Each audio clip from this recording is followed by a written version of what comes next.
Իսկ դուք ինչ կանեք, եթե հայտնվեք Հիտլերի տանը։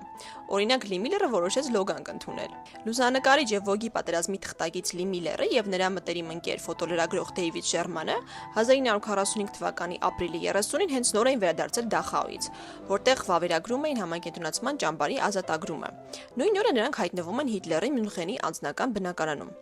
Դախաում տեսած սարսափներից հետո Միլլերը որոշում է լոգանք ընդունել։ Բայց այստեղ ամենահետաքրքիրը այն է, որ նա գիտակցված բեմադրում է տեսարանը։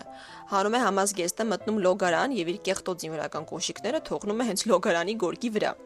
Այդ կոշիկներով նա մի քանի ժամ առաջ քայլել էր Դախաուի տարածքով եւ հիմա կարծես պատերազմի ամբողջ իրականությունը իր հետ բերել էր Հիտլերի տուն։ Հենց այն վայր, որտեղ այդ ռեժիմի առաջնորդը տարիներ շարունակ ապրել էր։ Ու եթե ուշադիր նայենք լուսանկարին, կտեսնենք այդ հակադրությունը։ Մի կողմում Հիտլերի դիմանկարն է, իշխանության ու բռնապետության խորհրդանիշը, մյուս կողմում Միլլերի կեղտոտ կոշիկները, այն իրականության հետքերը, որը ստեղծել էր այդ իշխանությունը։